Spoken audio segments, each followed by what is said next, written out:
जगत्पते गोपेश गोपिका कांत राधा कांत नमोस्तुते तप्त कांचन गौरांगी राधे वृंदावनेश्वरी वृषभानुसुते देवी प्रणमामि हरिप्रिये वाञ्छाकल्पतरुभ्यश्च कृपा सिन्धुभ्य एव च पतितानां पावनेभ्यो वैष्णवेभ्यो नमो नमः। नमो विष्णुपादाय कृष्णप्रेष्ठाय भूतले श्रीमते भक्तिवेदान्त स्वामिन्निति नामिने नमस्ते सारस्वते देवे गौरवाणी प्रचारिणे निर्विशेषा शून्यवादी पाश्चात्य देशतारिणे जय श्री कृष्ण चैतन्य प्रभु नित्यानंद श्री अद्वैत गदाधर शिवासादि गौर भक्त वृंद हरे Krishna Krishna Krishna Hare Hare Hare Ram Ram Ram Hare Hare Hare Krishna. I welcome all the devotees for today's session. So, nectar of devotion, this is a subject matter. So, today we are going to discuss about preface. This is the second class in our series Nectar of Devotion. It's a sixth module in Bhakti Shastri course.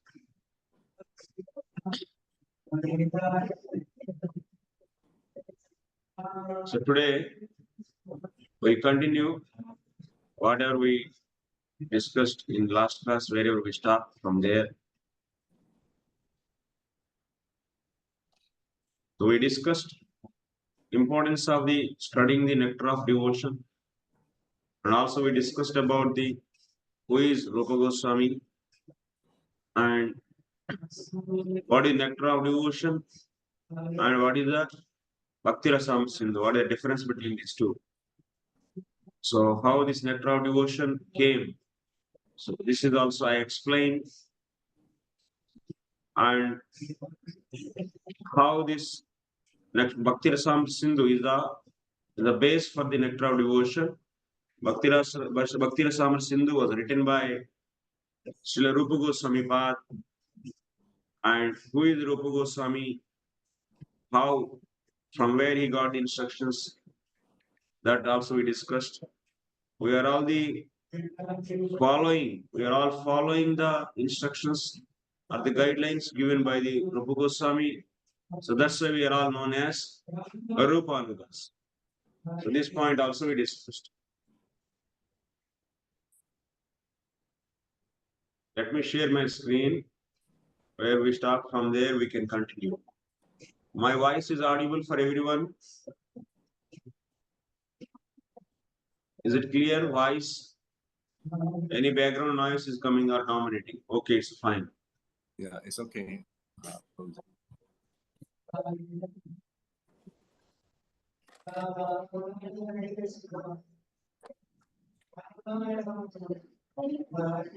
Later, Srila Rupa Goswami Prabhupada elaborated the teachings of the Lord with profound knowledge of revealed scriptures and authoritative references from various Vedic literatures.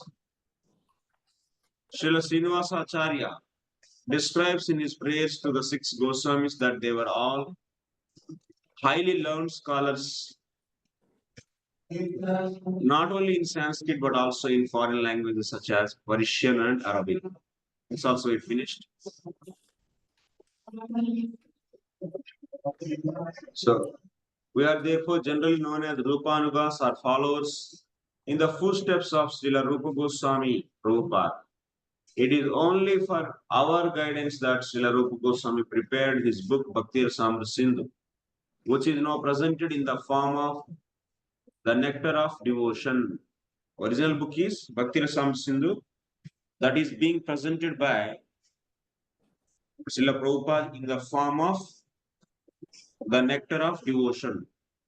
Persons engaged in Krishna conscious movement may take advantage of this great literature and be very solidly situated in Krishna consciousness.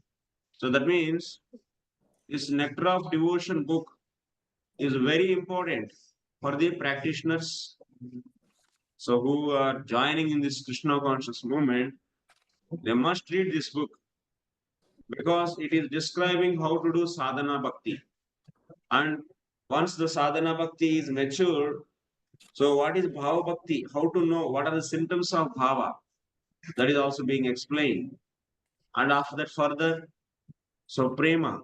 So how prema bhakti and also different rasas in the prema bhakti, all these things are being discussed in this. So that's why this is a manual for us, for the devotees, to progress in the path of bhakti. Now Srila Prabhupada is explaining about the bhakti rasa. We are going to see in the few paragraphs about this. Bhakti means devotional service. Every service has some attractive feature which it drives the servitor progressively on and on. Every one of us within this world is perpetually engaged in some sort of service. And the impetus for such service is the pleasure we derive from it. Driven by affection for his wife and children, a family man works day and night. A philanthropist works in the same way for love of the greater family, and a nationalist for the cause of his country and countrymen. That force which drives the philanthropist, the householder, and the nationalist is called rasa, or a kind of mellow, whose taste is very sweet. Bhakti rasa is also mellow, different from the ordinary rasa enjoyed by mundane workers.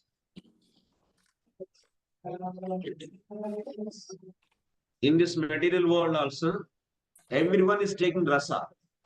Yes, you are getting the rasa or not? Material rasa. Everyone is getting the rasa. Rasa means what? You have different relationships with the different people in this society. Like mother is getting the rasa by serving the son. Son is getting the rasa by serving the mother. Husband is getting the rasa by serving the wife. Wife is getting the rasa by serving husband. So similarly, the family man is getting the rasa by serving the family. A village leader is getting the rasa by serving village. Yes, everyone is getting the rasa or not. That's why they are serving. So some material relationship, because of that relationship, by serving them, they are enjoying the some rasa. But all these rasas are due to what? Due to the bodily relationships, which are very temporary. Now you are serving, we are serving the father or mother. Our mother is serving the child. How long it will be? It will be maximum of till the time we are in this body. Once this Jivatma leaves this body, so can that Jivatma continue to serve that same person and have the same rasa? It's not possible. Yes. So the same way, all these relationships, philanthropists, they will be serving the society. Society is also temporary only because now you took birth in Malaysia and you will feel the nationalism for the Malaysia. I am Malaysian and you feel to serve your country. And tomorrow you are going to next birth, if you get birth in India, then you will be serving India and you feel Indian. And day after tomorrow, that means in the next life, someone get in the America, then he will become American. So these material rasas are temporary. Those are not permanent.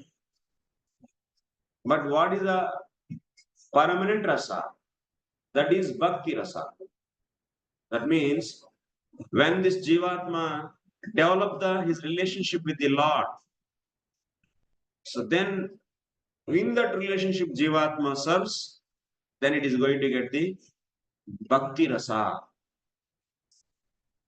Like your parents, your children, your family is not temporary. Yes? Is it temporary? Will you stay with them forever? What do you say?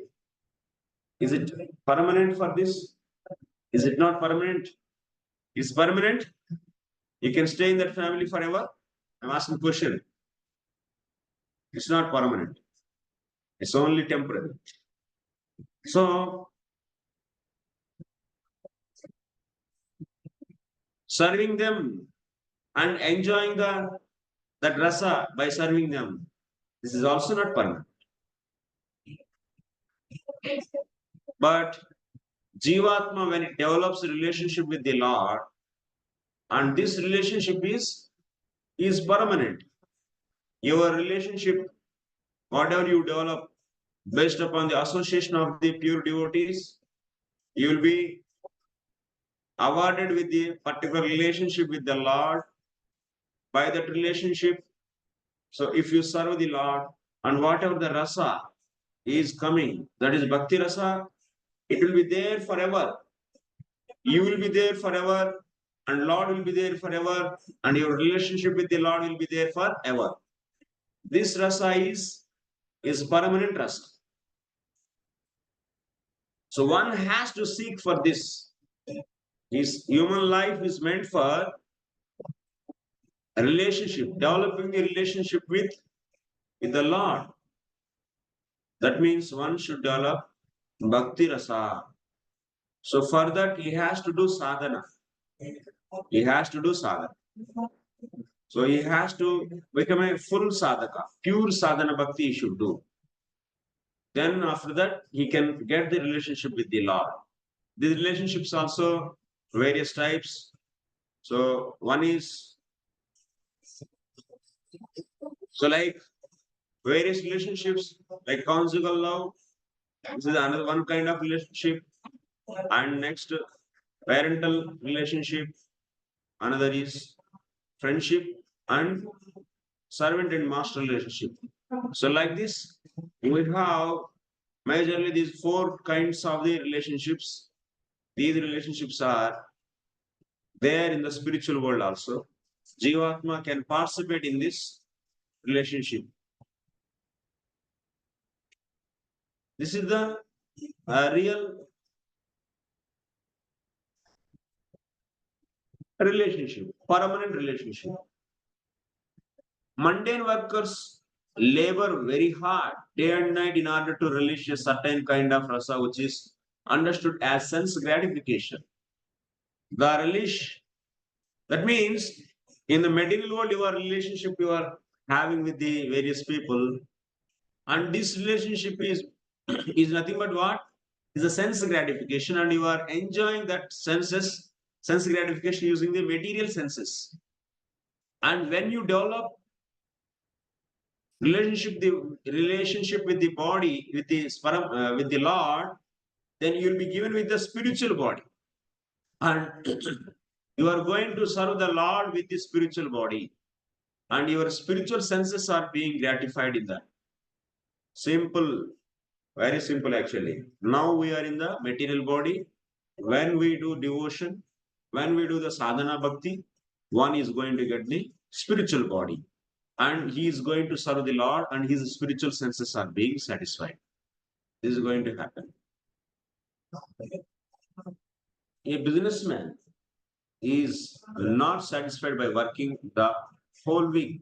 Therefore, wanting a change for the weekend, he goes to the place where he tries to forget his business side. Then, after the weekend is spent in forgetfulness, he again changes his position and resumes his actual business activities.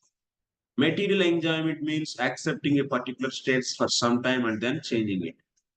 This position of changing back and forth is technically known as Bhogatyag, which means a position of alternating sense enjoyment and renunciation. A living entity cannot steadily remain either in sense enjoyment or in renunciation. Change is going on perpetually, and we can't be happy in either state because of our eternal constitutional position. So yes, because of our eternal constitutional position. What Srila Prabhupada is saying, Jivatma. So in this material condition, we are keep on changing our sense enjoyment and also renunciation.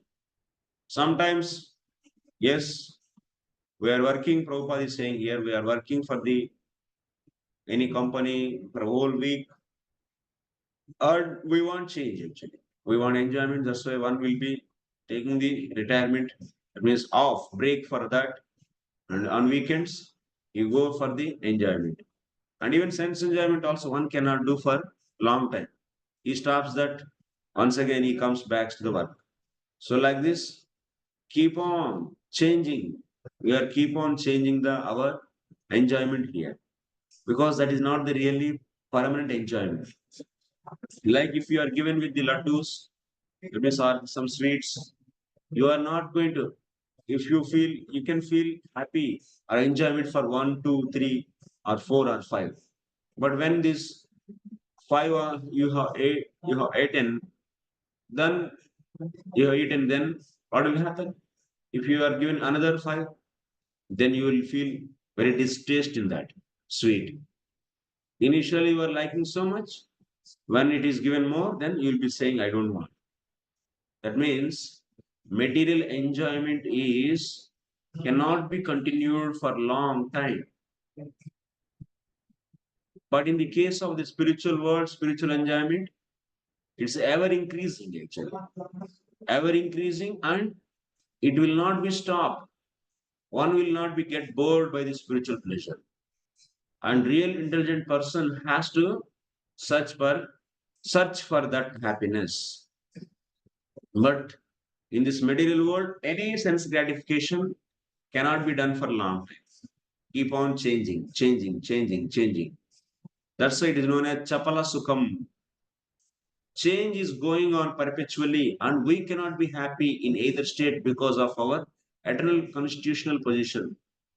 Sense gratification doesn't endure for long, and it is therefore called Chapala Sukha or flickering happiness.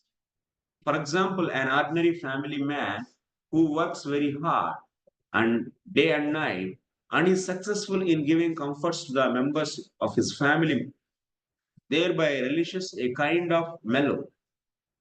But his whole advancement of material happiness immediately terminates along with his body as soon as his life is over. Death is therefore taken as representative of God. For the atheistic class of men, the devotee relays the presence of God by devotional service, whereas the atheist realizes the presence of God in the shape of death. In death, at death, everything is finished, and one has to begin a new chapter of life in a new situation, perhaps higher or lower than the last one.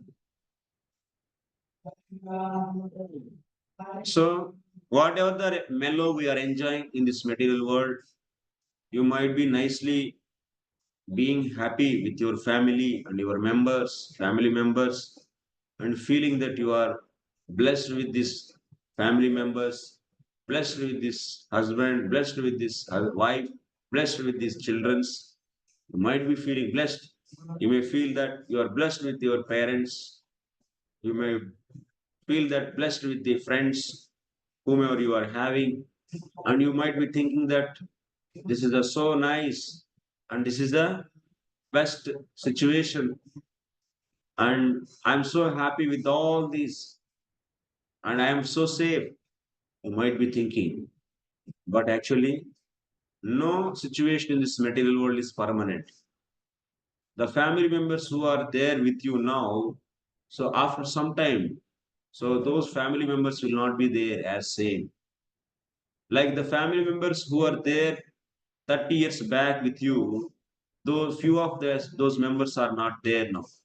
Similarly, who are there with you now, those will not be there for another after 20, 30 years.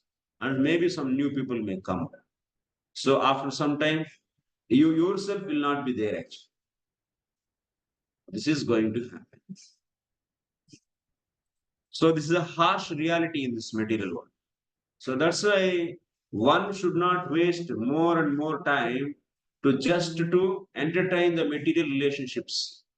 If one entertain, so if one engage his whole time, if he spend much time in entertaining his material relationships to make it more strong, to make it more healthy, so then he will be losing the time. Like we are always reaching one step near to the death. That means we have to vacate this place. You have to vacate this body. You have to vacate this family. You have to vacate this country. You have to vacate this planet. So you have to vacate.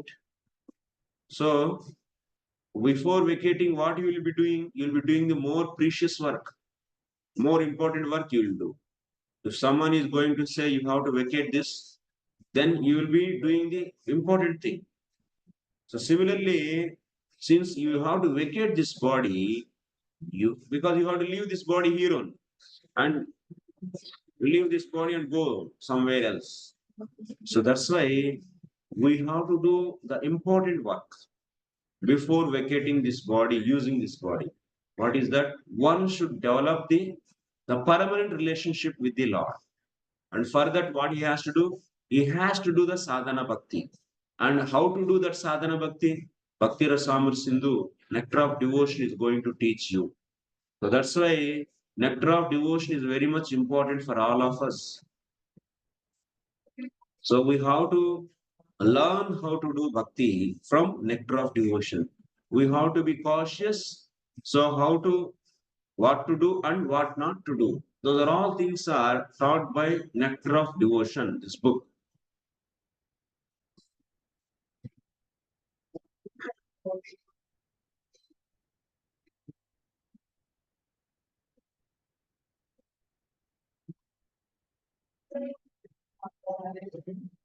People, if we are materialistic people, then Prabhupada is saying they will realize Lord in the form of the death. And devotees, at the time of the leaving this body, the representatives of the Lord will come and take him. Like in the case of Ajamila, we have seen Vishnu Dutta scheme. Similarly, if we do devotion, if we are able to remember the Lord because of our devotion, then so all the Vishnu Duttas are going to come to take this. Otherwise, Yamadutas will come and take us. At death, everything is finished, and one has to begin a new chapter of life in a new situation, perhaps higher or lower than the last one. If we don't do devotion and if you don't develop the pure relationship with the Lord, then we have to take once again the body, once again new family and new people and new relationships. And once again, those relationships are has to be left over. You have to leave those and go to the another body, another relationships. Like if we get the birth as a pig, then we are always with the other pigs, and we are dwelling in the stool, and we are feeling that other piggies, small piggies as children, and feeling that oh, I'm so nice with these piggies, so cute piggies, and eating the nicely stool, and once again, so feeling that I'm so happy here, and like that we'll be in the human life. We felt, oh, this stool is very bad. How these pigs are eating? When we become pig, then we started liking it. Oh, so nice, tasty pig stool this is. So this is going to happen. Okay. So then after that dog, then after that cat, like that, various kinds of the relationships will be developed, and various impressions are stored. All they are stored in the subtle body of this Jivatma. So we are covered with the subtle body. Jivatma is covered with the subtle body and gross body. So by entering into the various gross bodies, whatever the different experiences so, are are gotten, all those are stored in subtle body. So that's why even if he takes after few lives, human life, we can see pig tendencies, dog tendencies in us also. Yes, dog tendencies, pig tendencies. and other tendencies, animal tendencies are there. Because though we were also there in those bodies and we got the experiences, impressions. Those impressions are there in the subtle body, and if they awaken, then we are also feeling like that. We are also feeling like that. And we act like pig. We act like dog. We act like tiger. We act like this. Bhakti Rasa, however, the mellow relished in the transcendental loving service of the Lord doesn't finish with the end of life. It continues perpetually and is therefore called Amrita, that which doesn't die but exists eternally. This Bhakti Rasa, that means if you develop relationship with the Lord as a lover, as a child, as a friend, as a master, you can develop these four major kind of relationships. And with the relationships, you can relish so pleasure, and that pleasure is there forever. This is confirmed in the all Vedic literatures. Bhagavad Gita says that a little advancement. Yes, Sarvani Mataji, tell me. Isha Prabhu, I just wanted to ask, even just now you mentioned, and now again Prabhupada is also mentioning that the relationship that we have with Krishna, it's eternal and does not die, right? But eventually we actually came down from the spiritual world as well. That means we've forgotten our relationship. So what happens to the relationship that we actually established before? What is happening right now when we are in the material world? So does that mean also that when we go back to Krishna, when there is a possibility that the relationship will also not be eternal, because there is a possibility of us falling down again, and the relationship, I mean, from what I can understand, is actually the relationship is temporary, right? How can we explain that the relationship is eternal when we are here forgetting Krishna and forgetting our relationship with Krishna? That's my question. So in the case of devotees, what relationship we have to develop with the Lord? This is also, we should understand like this. The association of the pure devotees is the cause to know about the Lord, and also with that association only we are able to understand who is God and who am I, and those devotees in that line, in that parampara, they will be so giving their good guidance, and in their good guidance we are going to develop relationships. So we are all Rupanugas, and we have to develop conjugal love with the Lord.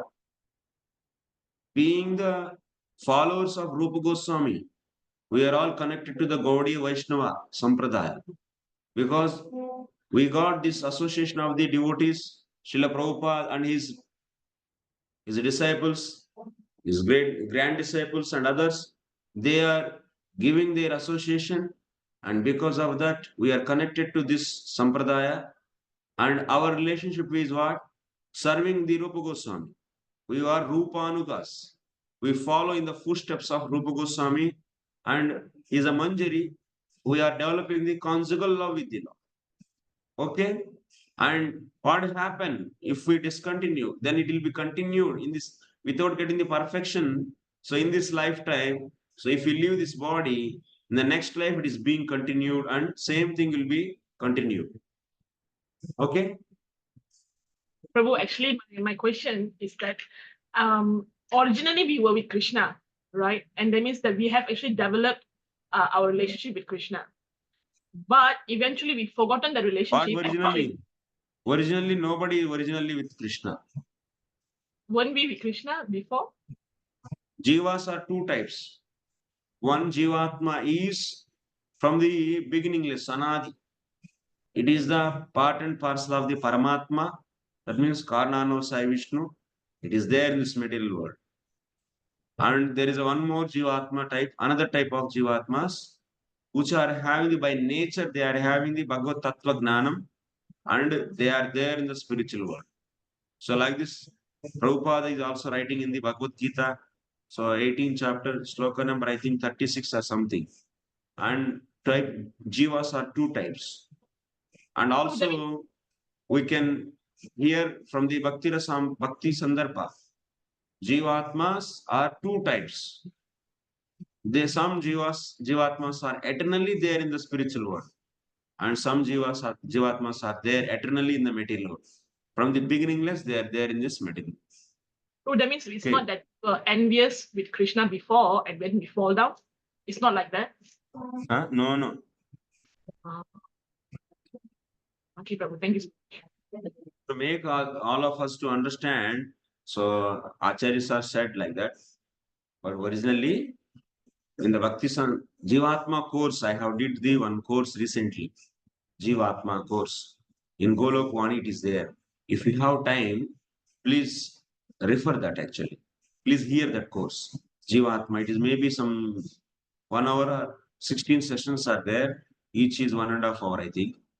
So if you have time, Golok Vani, Golok, Golok space Vani, Vani. Golok Vani, this is a channel. If you have some time, kindly hear this and then get back to me actually. And I was discussing with the references from the Bhakti Sandarbha and text line by line. I taught the Sanskrit text, and this is yes. Srila Prabhupada also many times said, and you will understand there is a lot of discussion is there. So in our ISKCON also, we don't entertain falling of jiva and discussion this and that. There are the different opinions are there. So in our society, but what is the opinion of the Jiva Goswami, who is the direct disciple of Srila Rupa Goswami, and also Srila Vishwanath Chakravarti Thakur and others' opinion? So we have, and Srila Prabhupada also said, yes, Jiva never falls. Srila Prabhupada said, like in the case of the Bible, in the Christianity, Bhaktivinoda Thakur also writes.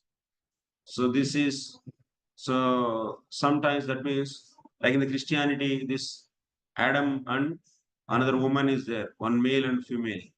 They rejected the order of the great mighty Lord, and that's why they are thrown out to this material world, and their children like these human beings are there. So like that we hear. So this is to make us to get the impulse to make us to feel our relationship with the Lord. So sometimes Acharya said, but Bhaktivinoda Thakur also says, this is the Christian philosophy. It is not the sober philosophy. The fact is, yes, Pramanadi the Jivatmas are there in this material world. Nobody threw him there. No. Similarly, these are there from the Anadi means no beginning. You cannot put the question what happened on that day. Anadi means no further questions. Beginningless means what? No beginning. Then you, because from Anadi Avidya. Avidya is covered with Jivatma from Anadika. From Anadika. When it covered this Jivatma, what is the beginning date? No beginning. Anadi. That means with this with our material intelligence, now we are all having the material intelligence and material mind. Using this, we are trying to understand what is the origin. But with this material logic, material intelligence, you cannot. Shastra is putting a full stop to you, not to think further. It is saying that Jivatma from Anadi, because there is no time in the spiritual world. And your mind is always thinking, is working in the time frame. Yes, time is also one of the energy of the Maya Shakti. It's also, it's there in the only material world. It is not there in the spiritual world. There is no time in the spiritual world. No. So now you are trying to find the origin based upon what time frame. But spiritual things, spiritual world, everything is beyond the time. If you say any sentence in this, now I eat I ate, I will eat, I will go. All these are all in the time domain. All your expressions are in the time frame. But Lord and also spiritual world and this Jivatma is also beyond the time frame. When Karnanosai Vishnu opens his eyes and all the Jivatmas are coming out from him, and time begins. Time begins. Brahmaji appears and 100 years are over. That means Karnanosai Vishnu is closing his eyes. So then Brahmaji's 100 years are over and he opens, closes. One time he blinks. Karnanosai Vishnu blinks one time his eye. 100 years of Brahmaji over. And all jivas are first. When you open, all the jivas are coming from his body and entering into this material. That means into the Prakriti. When he closes, everything is winded up. From when it began, there is no beginning. But you are saying, you are seeing. So Brahma is 100 years only. You can maximum how much you can trace out. Now you can trace out Brahmaji's 100 years. So now 50 years are over. Even if you stay further, then another 50 years. Then after that, time is reset once again. It's like a stopwatch. So when you press it, it begins chick, chick, chick, chick, chick, chick, chick, chick, chick. Like that, some duration is over, then it stops. Once again, it's pressed, then starts. Stop. Starts. Stop. Where is the time now? How can you trace? Time energy is induced into this Prakriti by the Lord when he glances. So that's why our Shastra is putting the full stop for us, not to think further. It's just saying that Jivatma from Anadi in this material world, that you should be accepted and no further digging there.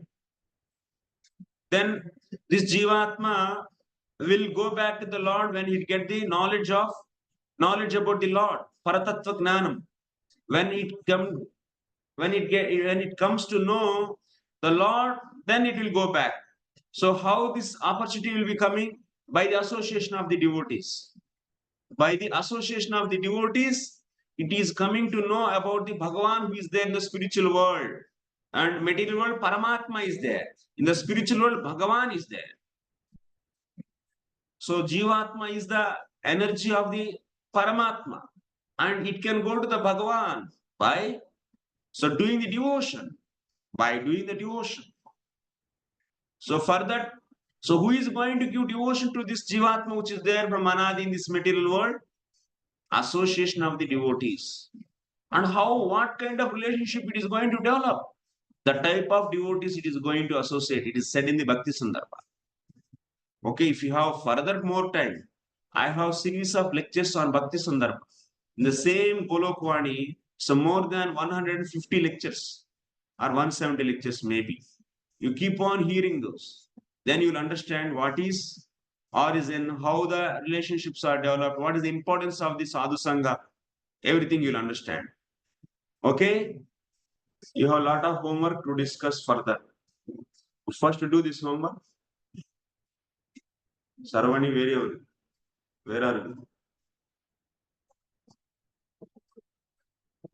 What is it, Prabhu, again? We were discussing what you were saying just now, so we didn't hear your last, what you were saying the last. One bad thing is my earphones are not working and outside sound is very loud. That's why I'm not able to hear your question. Can you speak me once again? No, Prabhu, your explanation was very good. Thank you very much. We understood very well. Actually, we had a misunderstanding. We thought that we're coming from Krishna. So your explanation was very, very logical. So, and also it makes sense why Yes. everything answers actually. Thank you. Yeah. So you can hear Mataji Jivatma course. Kindly, please complete that series. The YouTube recordings are there. Yep, sure, Prabhu. Thank you. Yeah, if you have time, kindly do that.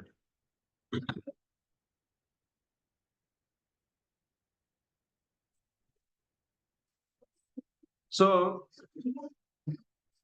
that which doesn't die but exists eternally. This relationship will be, once if you begin, this will not die. This will be increasing. Life after life, if you continue your sadhana bhakti, so it is going to increase. It will become more strong. It will become more clear, actually, more clear and permanent. This is confirmed in all Vedic literatures. Bhagavad Gita says that a little advancement in bhakti rasa can save the devotee from the greatest danger, that of missing the opportunity for human life. The rasas derived from our feelings in social life, in family life, or in the greater family of altruism, philanthropism, nationalism, socialism, communism, etc. Don't guarantee that one's next life will be as human being. If you do bhakti, definitely you'll become human being. You'll be continued. If you are not able to reach the final stage of the bhakti, you will be given with the human life again, and you will be continuing. But if you do so-called service to the material communities, you are not going to get any guarantee that you are going to get the once again human form of life and can continue doing the tattva jignasa. The activities are taken into the account by superior authority known as Daiva or the authority of God. This Daiva is explained in the Bhagavad Gita as the prime cause of everything. So, like that, yes, Lord is the prime cause. Like in this material world, we have origin for everything, we have cause for everything. Like if you I say, what is the cause for this mobile? This mobile is coming from the silicon. So because in this mobile you will be having this so many different electronic components. All these components like means different transistors, capacitors, resistors, and so many chips are there. Chips, memory chips. All these are made from what? Germanium and silicon. And this silicon is coming from where? Silicon is coming from the sand. Sand is coming from the earth. Earth is coming from where? So like this, earth is coming from the tamasika ahankara. And tamasika ahankara is coming from where? It is coming from the tamasika ahankara is coming from mahat. Mahat is coming from prakriti. Prakriti is coming from karnano sai Vishnu. Karnano sai Vishnu is coming from is a chaturyuha of the Narayana. Narayana. So that is a sankarshan. And sankarshan is coming from the Narayana. Narayana is coming from the sankarshan of the first chaturyuha. And sankarshan of the first chaturyuha is coming from the Balaram. Balaram is coming from Krishna. And Krishna is coming from where? You may ask, if we try to dig, when onwards Krishna? Why I have to accept Krishna as only Supreme God? You may ask this question. Like how you are finding cause for everything in the lower stages, you may try to find the cause of the Krishna, but you cannot be answered. You cannot be answered means because there is no cause for him. He is the cause of everything. He is the prime cause. No, I don't want to accept. I want cause for him also. If he is there means something systematic design. As Krishna is a systematic design. And he also should be coming from another supreme entity. And who is that supreme entity? And then who is supreme entity? Who is the cause for that supreme entity? And who is the cause for that supreme entity? Like that you want to do the research. Then Shastra is saying there is no another further cause for the Krishna. Ishvara Parama Krishna Sachidananda Vigraha Anadiradiri Govindaha Sarva Karana Karanam. Sarva Karana Karanam is the cause of the all the causes. Is the cause of the all the causes. So that's why there is no cause for him. He is the cause of everything. And you may ask, what is the beginning date for the Krishna? What is this question? There is no time effect on him. He is not influenced by the time. That means now, like our body, our material body is influenced by the time. And because of this time, if this body is having the age, 20 years, 30 years, 40 years, 50 years, 60 years. But someone on whom there is no influence of time, then how can you find some past or present or future? He is beyond all these three. Beyond the time means is beyond all these three: past, present, and future. So he is all pervasive. And past, he is there 100 years before. thousand, million, crores and crores, crores and crores and crores and crores and crores of years back also he was there. And like that, how long? Infinitely he was there. If you go negative direction minus infinite, he will be coming now. So he was there. Ananta, you cannot find. So there is no question.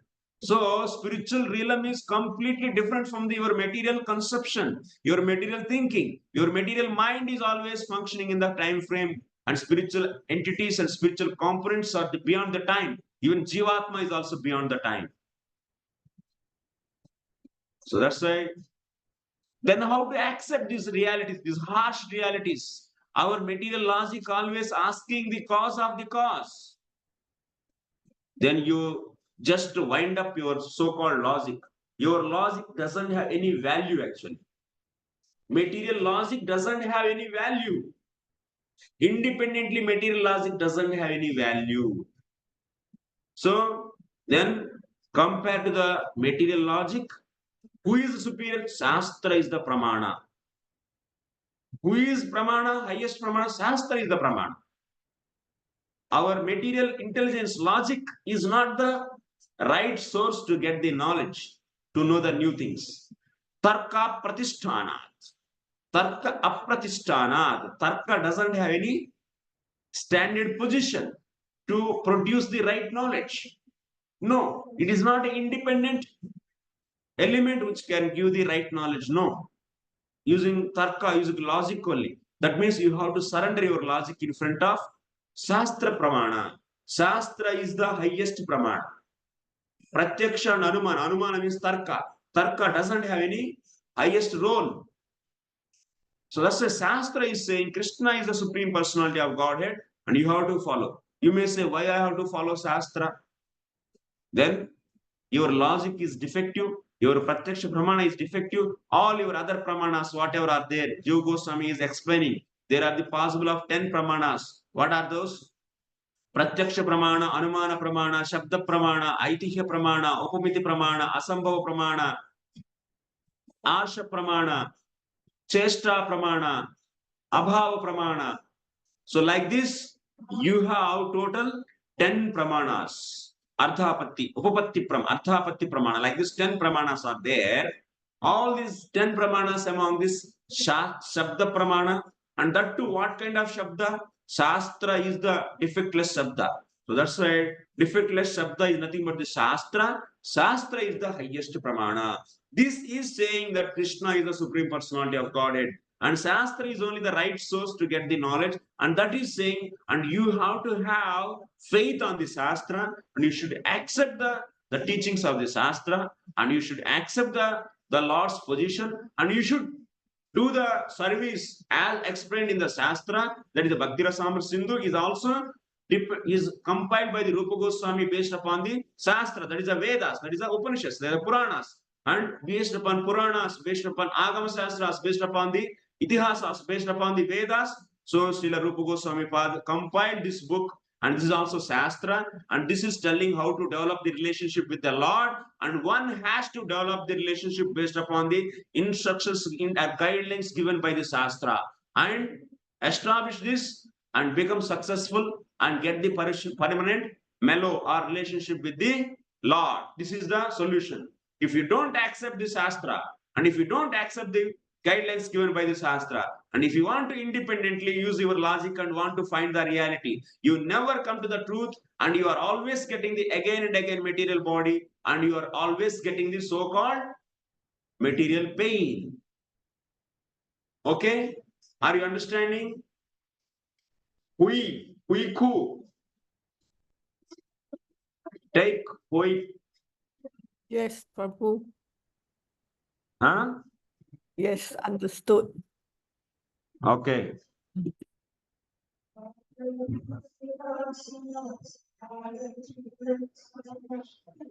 Names are different names.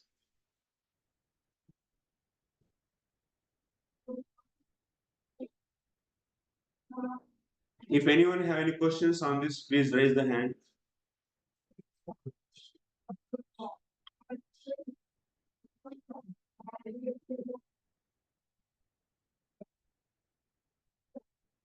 Yes, Mataji. Unmute it. Hare Krishna, Pranam Prabhuji. Prabhuji, just you have mentioned about the 10 pramanas. In general, before in our last course, we just heard about 3 pramanas. Can you please give us the reference of the 10 pramanas? I could not note down. I just missed this to write the 10 pramanas you have mentioned just. Pratyaksha pramana, Anumana pramana, Yes, Shabda pramana. Shabda pramana. Yes, You these can 3. revise this. You can go now. The time is what? 6:28. That means 1 hour. When you all are given with the videos or not? Video links are given with all of you. Recordings are given or not? Yes, you will be given. Recordings are given now. You wind up. You rewind that 1 hour back. That means whenever you get video, you go to the 1 hour point and you Okay. just hear there. You'll be getting the pramanas. You make it, fast it, write it, fast it, write it. Okay? Don't worry for Okay. that. Everything is Okay. recorded. Correct. Yeah. So I'm saying once again, pratyaksha pramana, that means direct perception. Second is anumana pramana, that is logic, inference. Third one is shabda pramana. Fourth one is upamana pramana. Fifth one is arsha pramana. Sixth one is ardhapatti pramana. Seventh one is aitihya pramana. Eighth one is asambhava pramana.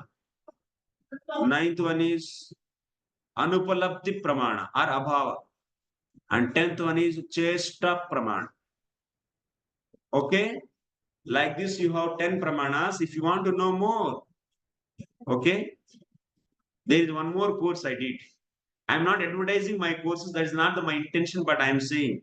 So because the fundamentals has to be clear. So there is a Tattva Sandarbha.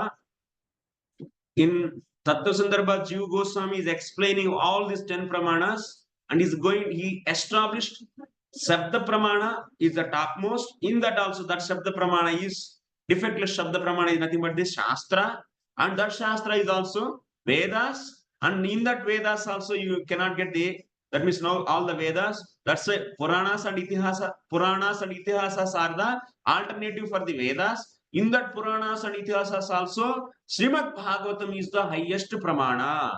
This he established very systematically. Okay? If you want to know this, you go through in Golokvani, my channel, Shastra Pramana course is there in English. You hear this and you'll understand systematically what is the Pramanas actually. Why one has to accept, must accept Shastra is only the ultimate Pramana. He very clearly established all remaining are defective. It's impossible to get the right knowledge all the time from all other Pramanas. Very systematically he developed, and he also developed a proper concept. So that Shastra is nothing but the Vedas. He also explained that. Why we have to believe in Vedas. That will be definitely helping all of you in your preaching also. Go through that. So that's why we are following the Bhakti Rasamrita Sindhu, which is compiled based upon all the Vedic texts. That is so Puranas and Itihas are also Vedas. So from there, this book is compiled.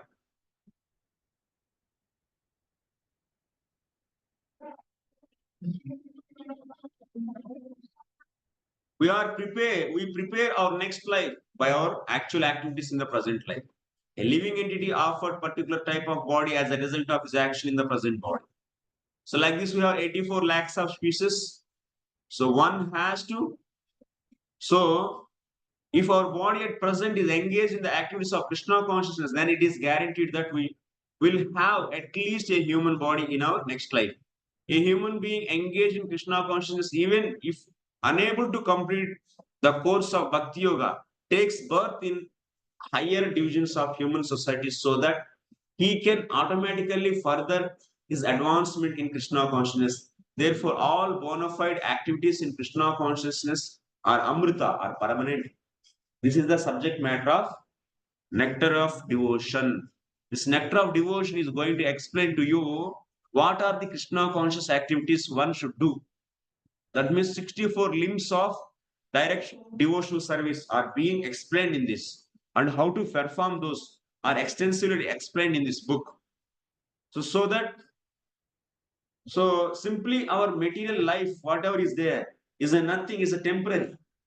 Now you will be having such a big family, so many members. All these are all temporary. And working for them is also temporary. You may work for them only to maintain your body and also to maintain their body. But seeing some permanent happiness here is not a right thing, it's a foolishness. And giving this so much importance for the material life is also wasting of the time and energy. One should live the material life as much required to maintain body and soul together, that much. You should earn only that much. So that your body and soul can be together. Because important work is with you. You have to chant so many rounds. Every day I will chant the 100 rounds, 64 at least, or 100 rounds. Like that, you have to make your vows, and you have to do this many dandavat pranams to the Lord, and you have to do like that. This many hours I can hear, this many rounds I can chant, this much service, this much worship I can do. Like this, on these activities you should have competition, and you have so much enthusiasm on the devotional activities, and so that you will become Krishna conscious, and your relationship with the Lord will become more and more strong, and you are going to achieve your goal.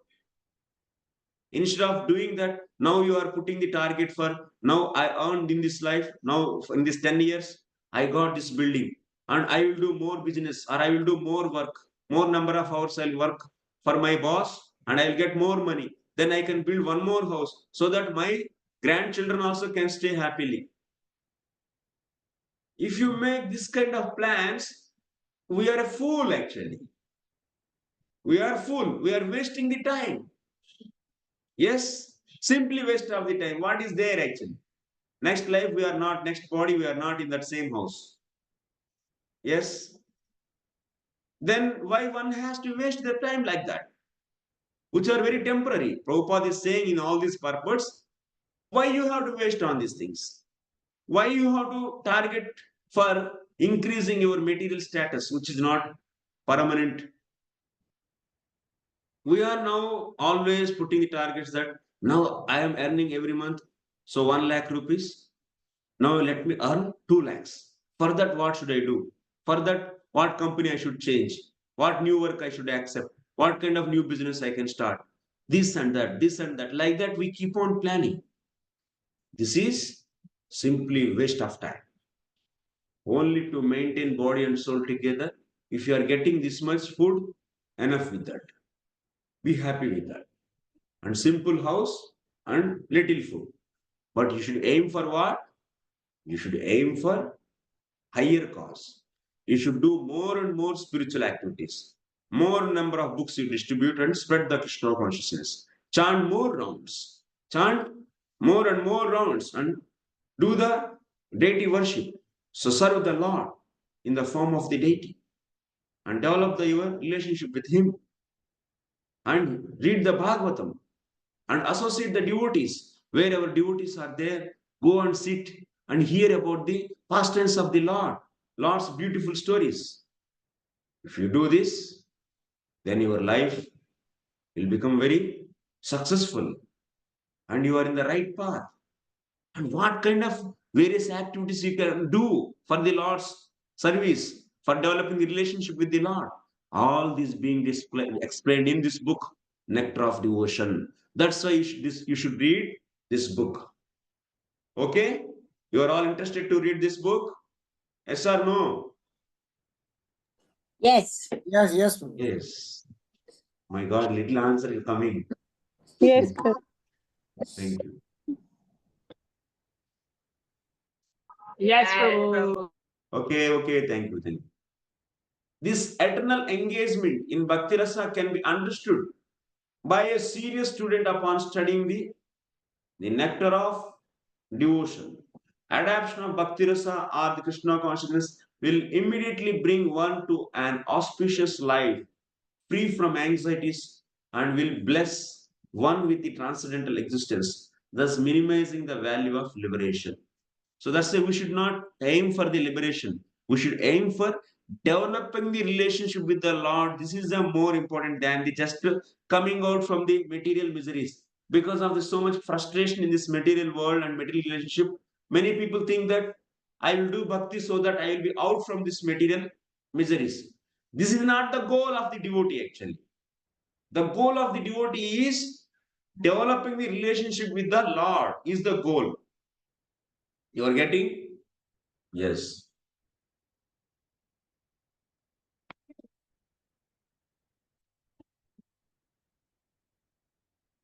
Generally, neophyte devotees are anxious to see Krishna or God, but God cannot be seen or known by our present materially blunt senses. This is another foolishness. If God is there, show me. This is a foolish question actually. Because what kind of Yogita we have? Because he is beyond time and he is spiritual and he is not like a matter. Like your body is matter and all the objects, whatever you are seeing with your eyes, all are matter. But he is spiritual. He is a Chit Satchidananda Vigraha.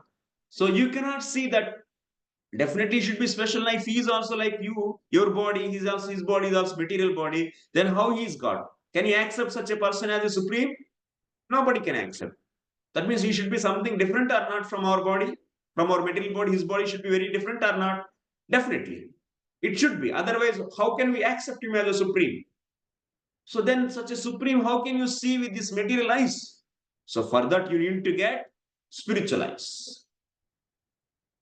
So that's why generally, so this process of devotional service. So by doing this devotional service, which is explained in this nectar of devotion, what will happen? You'll be getting the spiritual body and spiritual senses.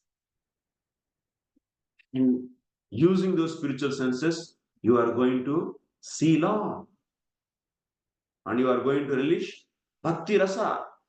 And all the different types of Bhakti mellows are being explained in this book. And so that you can choose the right one and you can. So Rupa Goswami is our founder Acharya of this Krishna conscious movement. Who is the founder Acharya for this Krishna conscious movement? Is a Rupa Goswami Path. Chaitanya Mahaprabhu is ultimate, but after that, that philosophy in the systematically you wrote in the form of a book from the Vedas, Rupa Goswami. He also gave the book. This is Bhakti Rasamsini. There he explained all these things. What are the different mellows you can enjoy? And by knowing this, what is the highest mellow? Ujjwala Nila Mani. He wrote the book Ujjwala Nila Mani. That means the Ujjwala Rasa. That's a Madhuri Rasa is the highest. In that also varieties are there. He explained all the rasas. And so that you can select your rasa. And he also recommended Ujjwala Rasa you should select. That is Madhuri Rasa. Instead of Vatsalya, Sakya and so Dasya Rasas, you should select the conjugal Madhuri Rasa. So you will be studying all this in further sections of this book. Not in this course, but in the further sections of this book. That's why this book is very important. The basic principle of living condition is that we have a generally propensity to love someone. No one can live without loving someone else. This propensity is present in every living entity. That means this part and part. This is, the soul is a particle. This has the tendency of service. So that's why we have to learn to whom we should serve. Because if you do some service to someone, it should be permanent. We always expect everything to be permanent. That's why we think we build the house and we think that it should be permanent. And if some crack is coming to the building, there will be crack in your heart. Your heart also cracking. Oh my God, my building is now is going to fall. What is going to happen? And you will be so not able to sleep also. That means you have the tendency of keeping everything for permanent. Like your lover or your mother or your father or your husband or wife, you are always expecting they should be always with you. Permanently, their relationship should be with you. And if they are getting a disease and they are getting the worst condition, then your heart is breaking. Oh my God, I should leave them. What will happen? Like that, your whole heart is shaken. You want everything to be permanent, but it is not possible. In this material world, nothing is permanent. Nothing is permanent. Only the one thing is permanent. Whatever you do, bhakti, and whatever relationship you are going to develop, that will be the permanent. And we have the tendency of loving. So that's why if you love unnecessarily the material person, you will waste your time. Nowhere in the Shastra is said that boy should love the girl should love the boy, and it will be permanent. No.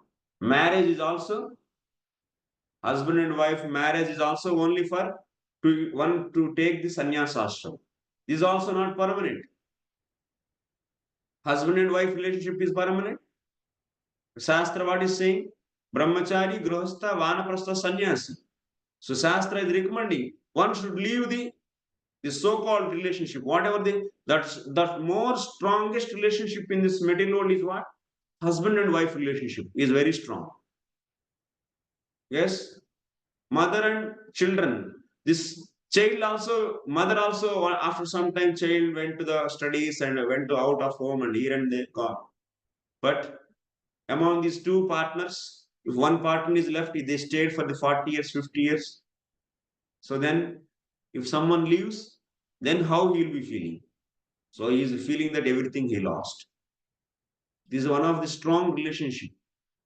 But these are all not permanent. These are all not permanent. And so one should not think that this is the relationship is for the ever and serving them is a permanent. No. No, one should not endeavor for that. Everything is there to live only here. Here in this material, everything is there to live. You should make the mind like this. Everything is there to live. This Grihastha ashram is only for time being. One should cooperate each other to advance in Krishna consciousness. Otherwise, there is no another purpose of Grihastha life also, marriage life also. Not to have so-called material enjoyment, no. Not for that purpose it is there. Family life, Grihastha life is also not meant for material enjoyment. No, that is not the goal. The goal is, so every ashram's goal is Brahmachari ashram, Grihastha ashram, Vanaprastha ashram, Sannyas ashram. Every ashram's target is how to make it advance in the Krishna consciousness. That is only the purpose. That is only the purpose of each ashram. So that's why one unnecessarily should not waste the time in so-called these material things. So that's why here that missing point is Krishna in our life. Instead of serving Krishna, we are serving everyone else. So the nectar of devotion teaches us how to stimulate our original love for Krishna and how to be situated in that position where we can enjoy our blissful life. So that's why this nectar of devotion teaches how to love Krishna. So you have already some past experience in loving the boy or girl. Yes, if she is a girl, then she has experience how to love boy. That means how to impress her. So boy makes so many things. So he take her here and there, giving the gifts, that means service, so many things. Yes. Similarly, girl also try to serve the boy. So by preparing the whatever he likes and serving in many ways. So each other speaking, that means hearing each other's glories. So like this, in the material world, we have so many movies also. There are so many movies. I don't know. Malaysia, they have movies, television. Yes, Mataji, Amrita Madisi. So there are also material movies. So in the movies, they are centered around boy and girl and teaches so-called love, how they do, how they exchange. So there are so many poetries also there. But how to love the Lord? how to love the Lord, this is being explained in the nectar of devotion. How to develop the real love towards the Lord is being explained in the nectar of devotion. So that means nectar of devotion teaches what? How to do love. प्रेम कैसा करना है ये सिखाती है. How to love Lord is being taught by nectar of devotion. We don't know how to love the Lord. That's why we need the guidance that is given in the nectar of devotion. This purpose of life is learning how to love the Lord and doing that. That is only the purpose of human life. There is no other purpose. All other purposes are not important. They are only there for the time being. So one should not give so much importance for those.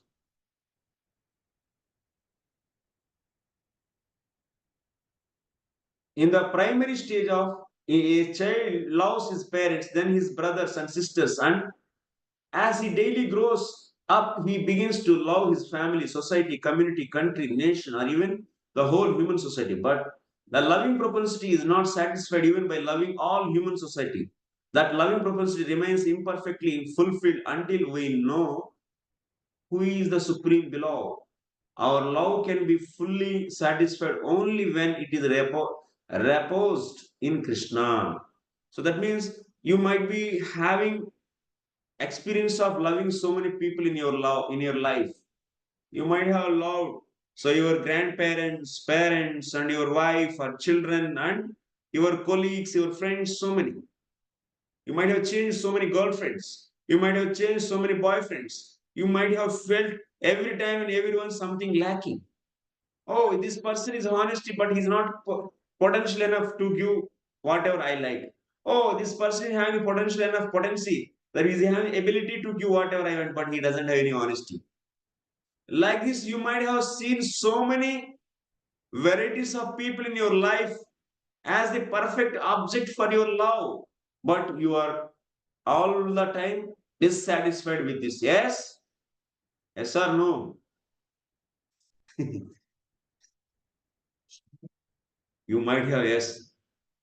Maybe you don't need to say to me, you tell to your own antaratma. Inside you just.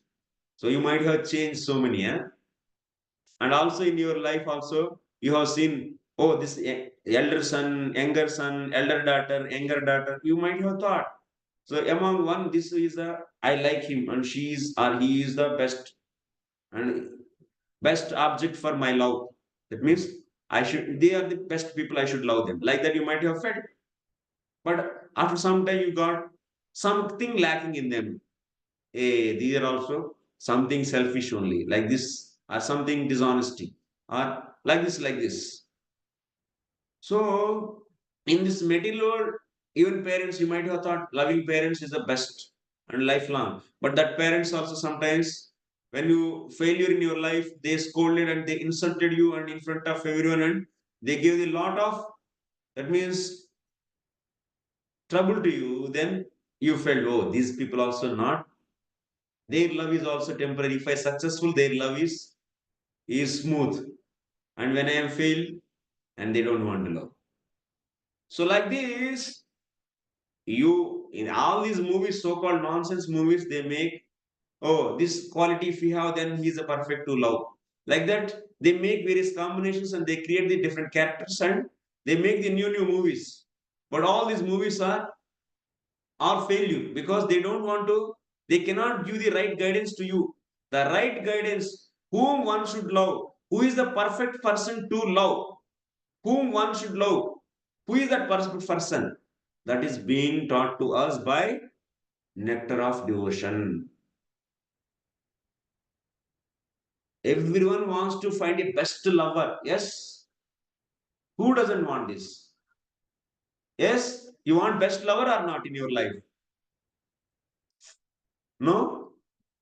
Amrita Mataji, what you are eating? Nuts. Snacks? You are eating and hearing. Well, give to us also. We will also eat. Okay. So everyone wants to have a best lover. Who is that best lover actually? That is Krishna actually. Krishna is only the best lover. And then how to love him? That you need guidance actually.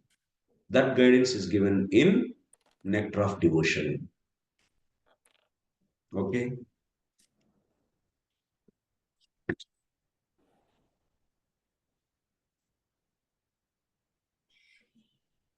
That's why Nectar of Devotion is a very important book. All the lovers has to study Nectar of Devotion.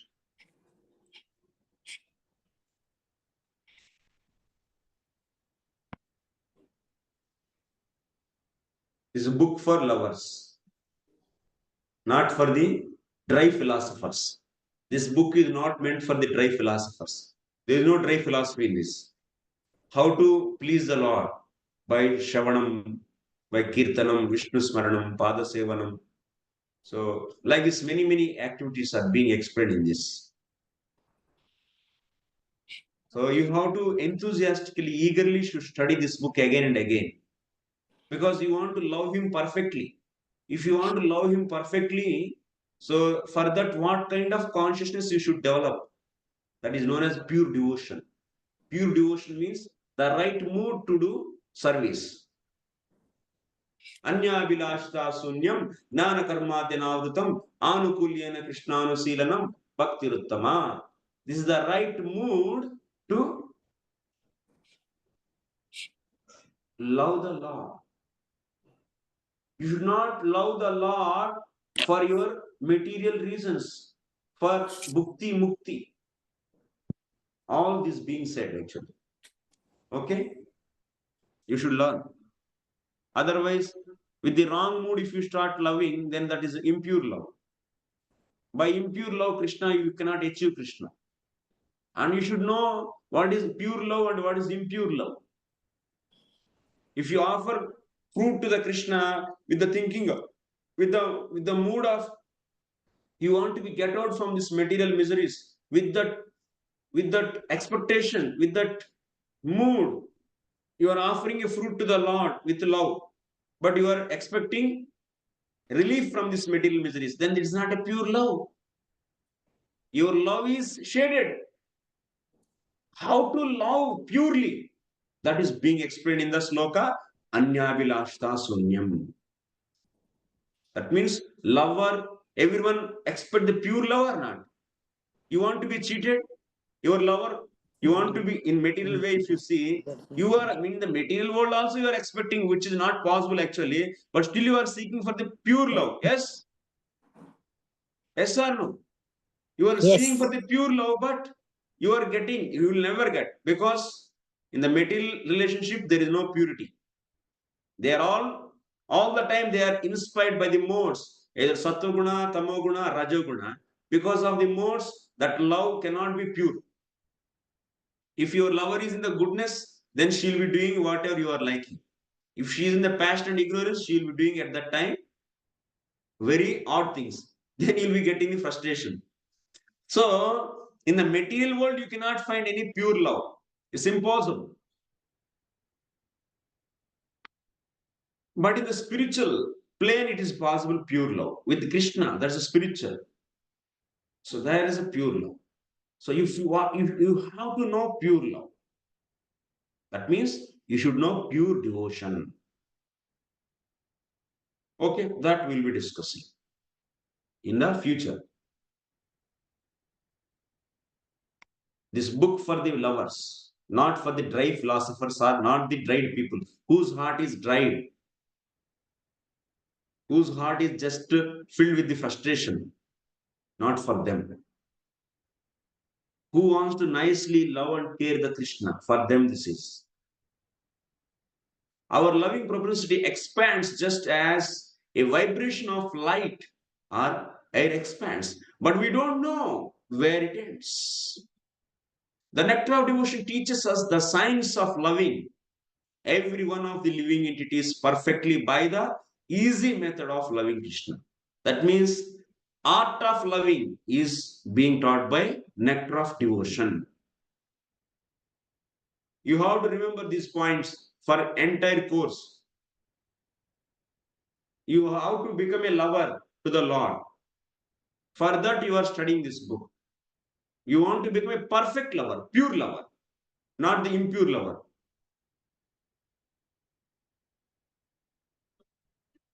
We have failed to create the peace and harmony in human society, even by such great attempts as the United Nations, because we don't know the right method. The method is very simple, but one has to understand it with a cool head. So, to establish peace in this world, there are so many endeavors by the material mundane people. They want to establish the love among the people, peace and love. But that is not possible actually. With the material adjustments, one cannot establish pure love among the people every day. The number of flags in the United Nations are increasing, means they are dividing. Because of disagreements, they are dividing into the various countries. That means there is no unity. There is breaking. But if one start loving the Lord, and he will start loving everyone. So that's why Prabhupada, example, he started loving even the people in another country. But people who are in this country, they feel, I am Indian, I love my own Indians. But one who become the lover of the God, Lord, then he will be loving everyone. He can serve everyone. And like that, there will be peace and harmony can be easily established. Is a side product. Material peace and happiness is a side product of the loving the Lord. So the method of pouring water, that means if you love the Lord, you can love everyone. Like how if you pour water in a tree, in the tree root of the tree, then water is reaching to the everyone. Every branch, leaves, stems, flowers, everywhere it will reach. Similarly, if one start loving Krishna, then you'll be loving everyone. Because Krishna is everything.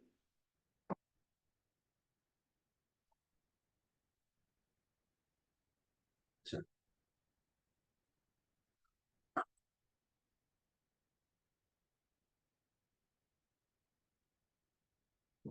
the nectar devotion will teach us how to turn the one's switch that will immediately brighten everything everywhere.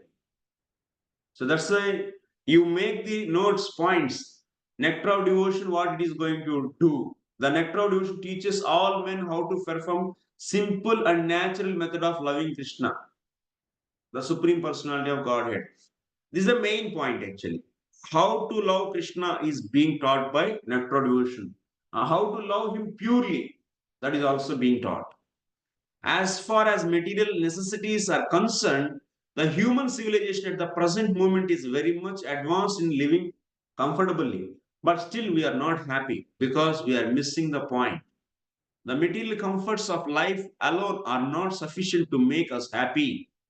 The vivid example is America, the richest nation of the world, having all facilities for material comfort, is producing a class of men completely confused and frustrated in life. So that's why a real satisfaction one cannot derive from the material sense objects. So again and again, Shastra is saying that one has to turn his consciousness from the material sense objects. He should not turn towards the material sense objects, but he has to turn towards the Krishna consciousness. But because of you have a lot of anarthas in your heart, that's why you don't feel any taste to serve the Krishna. This is the main disease we have.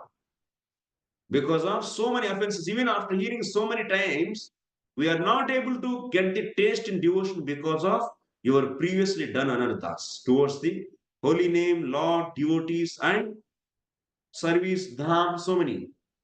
These are the knowingly, unknowingly, in many lives, we are traveling, we don't know when we are introduced to Krishna consciousness and when we started doing so many offenses. Because of this, no taste actually. And don't think that there is a fault in the Krishna conscious process. There is no fault. Because Shastra is the Praman. And the sages who already became successful, they are the pramana actually, who relished this pleasure highest and they shared their realizations. So that is the pramana.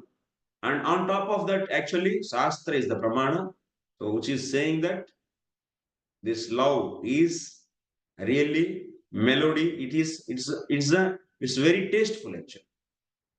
But we don't have any taste for serving the Lord because of our fault actually. Because of you should not see any fault in the process. You have to remember this point also very strongly. I am faulty. I have my anarthas. And that's why I'm not getting taste. But still I should do loving Krishna. I should not stop loving Krishna. And I should learn. And I will learn. And I am committed for this. If you have this kind of shraddha, if you have this kind of faith, and with this faith, if you move, definitely you will get success.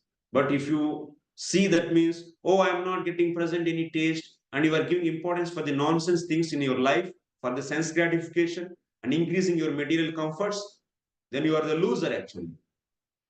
You are going to lose the time and energy. Okay? So that's why you should put faith fully on this book and what are the processes being explained. Don't hesitate to put full faith on this. One should not hesitate to accept whatever is said by Srila Prabhupada in this book. So one has to accept wholeheartedly.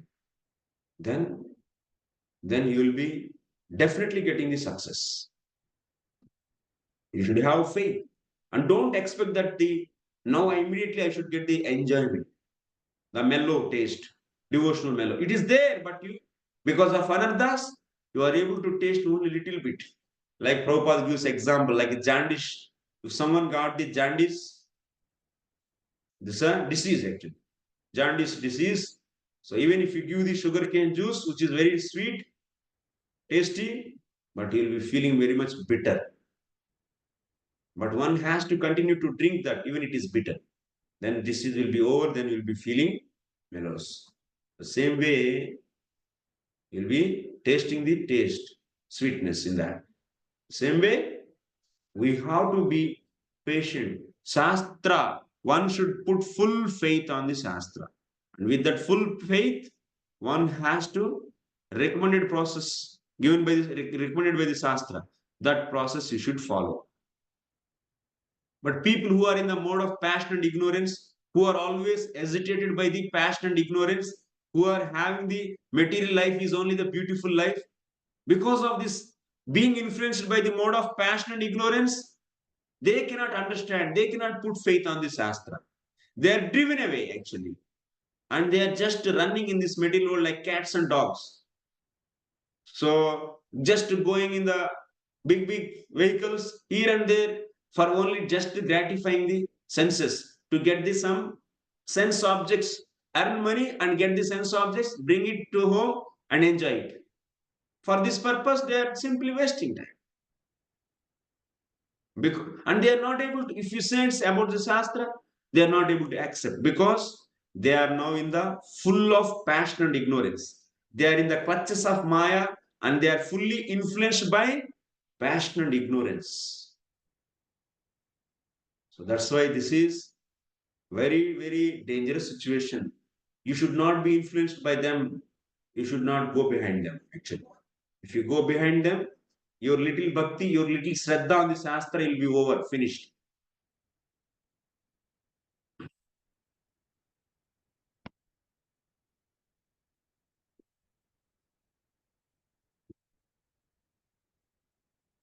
So the material comforts of life alone are not sufficient to make us happy. The viewed example is okay. I am appealing here to such confused men to learn the art of devotional service. That means art of loving actually. Devotional service means loving service as directed in the nectar of devotion. And I am sure that the fire of material existence burning within their hearts will be immediately extinguished.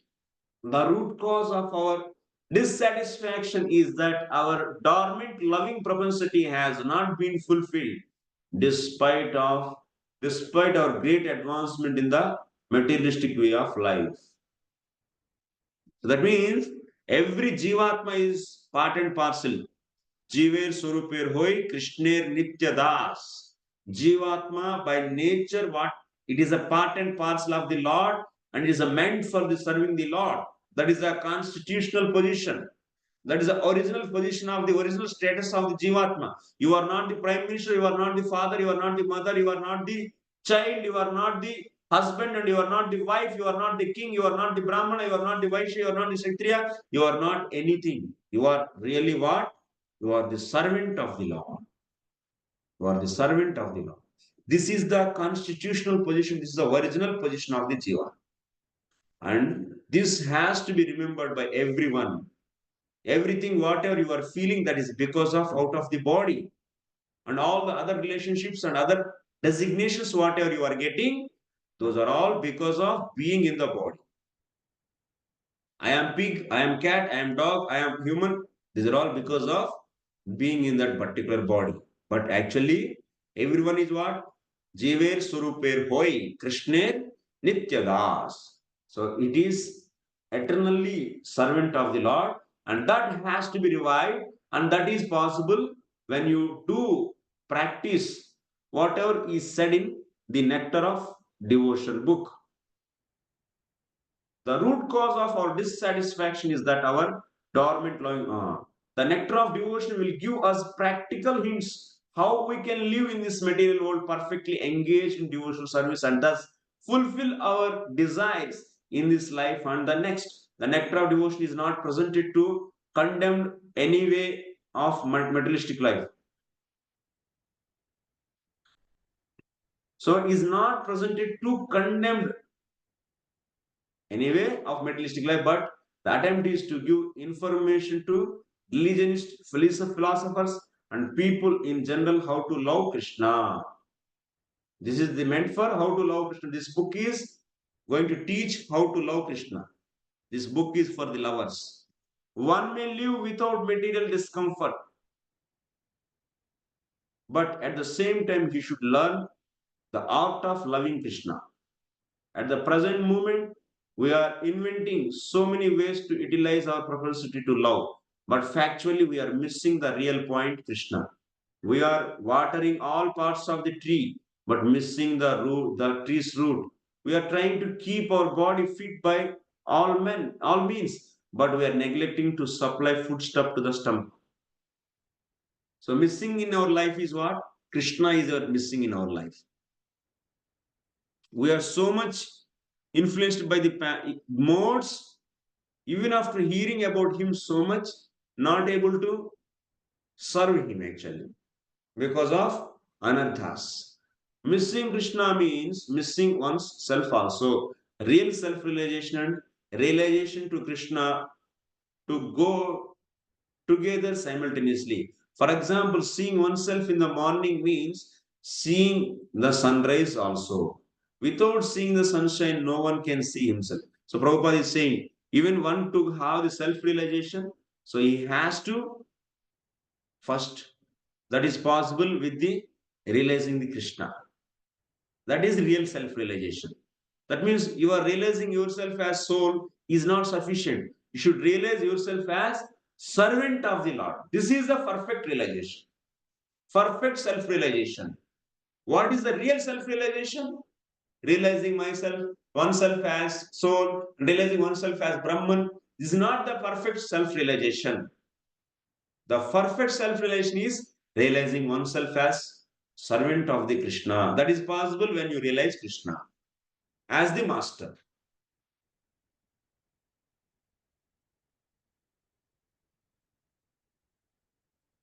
The nectar of devotion is specifically presented for persons who are now engaged in Krishna conscious movement. Because now you are all the beginners in the Krishna consciousness. Maybe someone is very advanced also, I don't know. So even you are advanced, even you are a beginner, for everyone this book is very important. I beg to offer my sincere thanks to all my friends and disciples who are helping me to push forward this Krishna conscious movement in Western countries, and I beg to acknowledge with thanks the contribution made by my beloved disciple Sriman Jayananda Brahmachari. My thanks are due as well to the directors of ISKCON Press. We have taken so much care in publishing this great literature. Hare Krishna.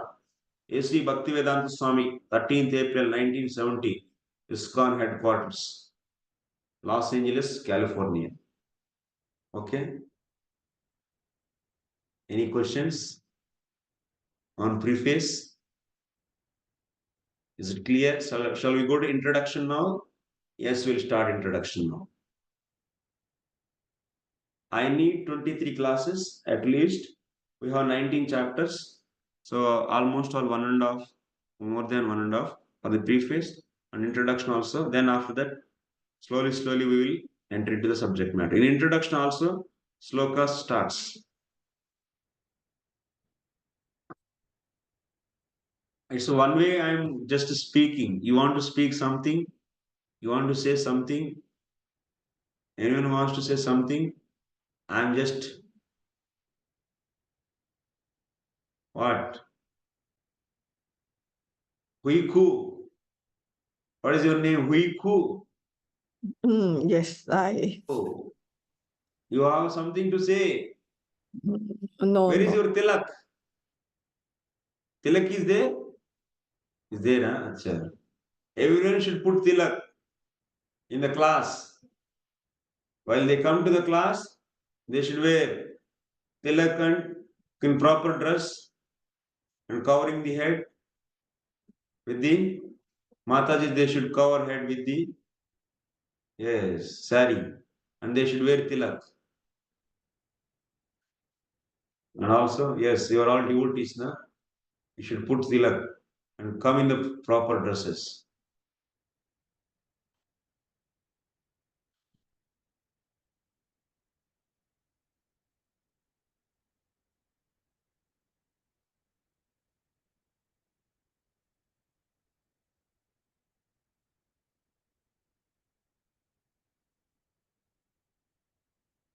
Okay, we'll continue introduction.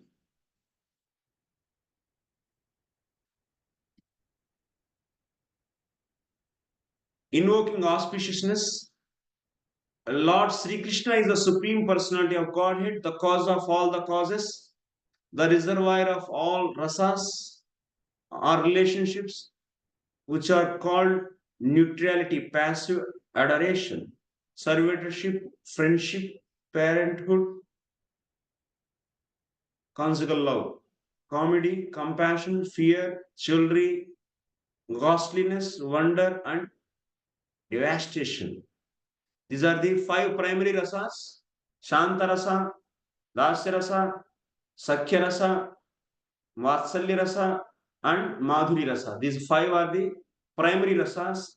There are the 7 secondary rasas: comedy, Hasya rasa, compassion, Daya, fear, that means Bhaya, chivalry is Virya, costliness, Vivatsa, wonder, Adbhuta, and devastation. So, like this, we have 7 secondary rasas. And Krishna is the reservoir of all the rasas. No other form of the Lord is having all these rasas. Yes? If you go to the Vaikuntha in the Vishnu, do you have any Sakya rasa with the Vishnu? Can you just put the hands on the shoulders of the Vishnu and okay, you are friend, I am friend. Can you see like that? Any picture? Did you see someone doing the friendship with the Vishnu? No Sakya rasa. But in the Krishna's case, did you see like that? Someone is putting hands and sitting on his, because friendship means you put hands on the shoulders. I don't know in Malaysia they do or not.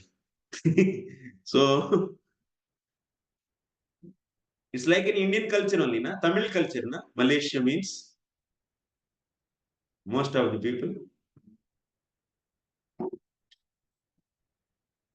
Maybe. Okay. When I used to work in HP, there are some team members from Malaysia actually. and some from the Singapore.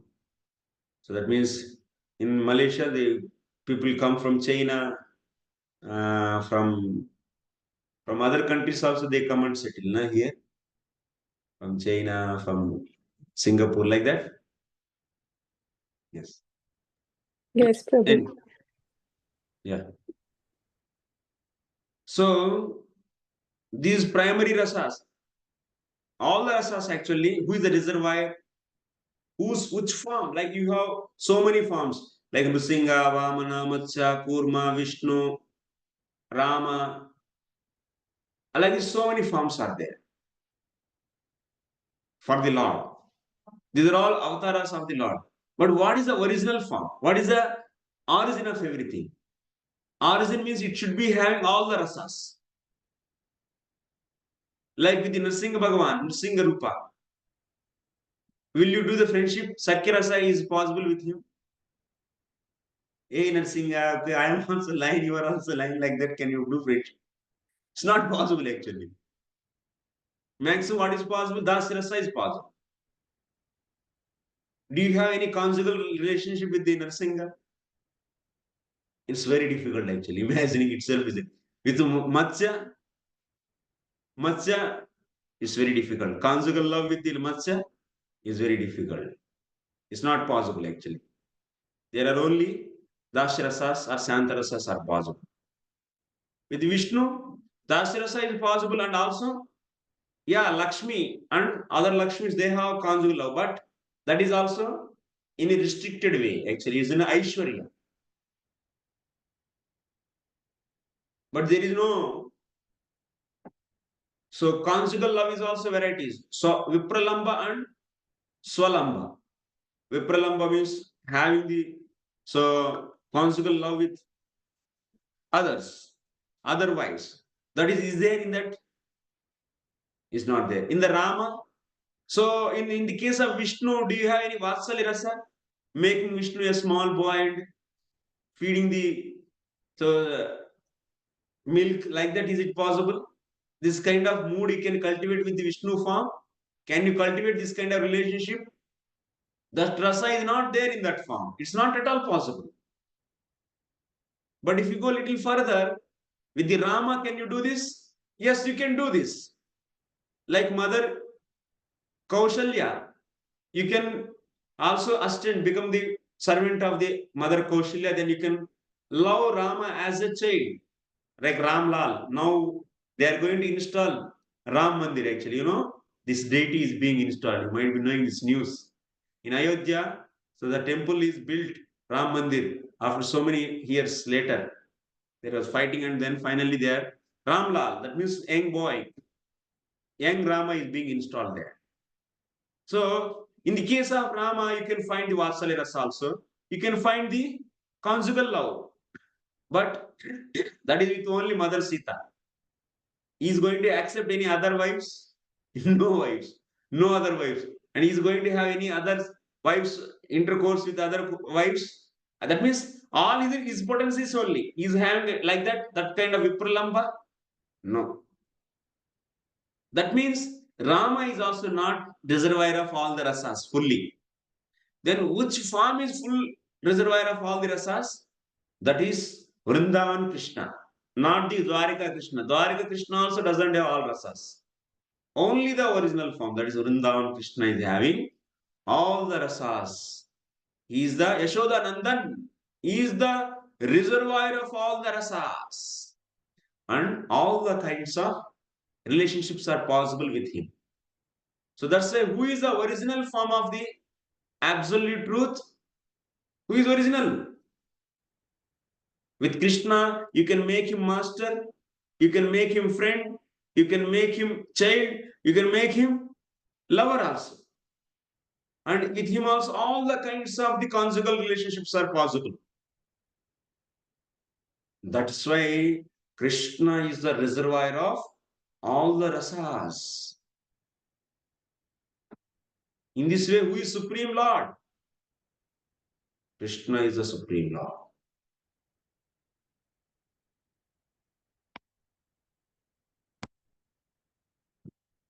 So, He is the supreme attractive form, and by his universal and transcendental attractive features, he has captivated all the gopis headed by Taraka, Palika, Syama, Lalita, and ultimately Srimati Radharani.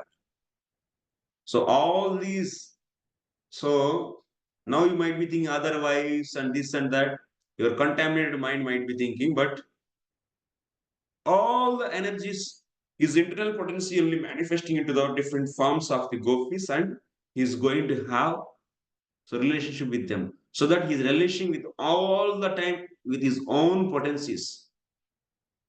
All are pure actually. So those things you'll understand when you advance in this devotional service. Those are all the very secret and very deep that needs the purification of the heart. With the contaminated heart, if you try to understand those things, you'll be seeing all the time nonsense actually. That will be simply contaminating further in your. So that's why you should understand what is Vaidhi Sadhana Bhakti initially. That is being taught in the initial book, initial part of this book.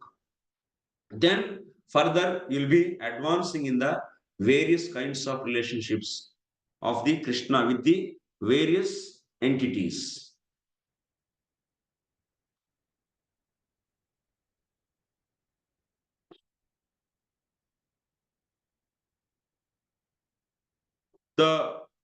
So let the Lordship's grace be on us that there may not be any hindrance in the execution of this duty of writing the nectar of devotion impelled by His Divine Grace Srimati Bhakti Srimad Bhakti Siddhanta Saraswati Thakur Goswami Prabhupada. Prabhupada is paying obeisances to his Gurudev, who is the spiritual master of Srila Prabhupada. Everyone knows now. Srimad Bhakti Siddhanta Saraswati Goswami Prabhupada.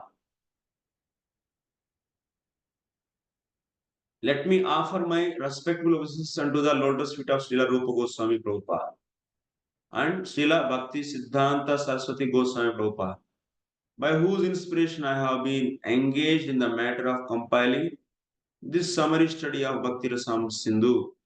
This is the sublime science of devotional service as propounded by Sri Chaitanya Mahaprabhu, who appeared 500 years ago in the West Bengal, India, to propagate the movement of Krishna consciousness. Srila Prabhupada is offering obeisances to Srila Rupa Goswami. Sri Rupa Goswami begins his great work by offering his respectful obeisances unto Sanatana Goswami, who is his elder brother and spiritual master. Srila Rupa Goswami is also offering, because see, Prabhupada is saying what Rupa Goswami did while writing his book Bhakti Rasamrita Sindhu. That you have to understand. So let me open. Where is that?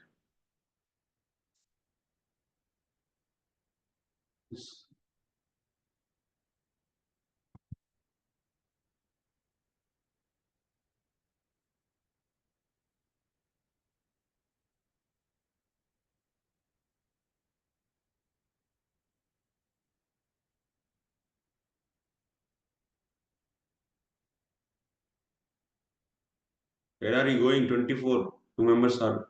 You are all coming late. You should all come on the time. This is the original book in Sanskrit.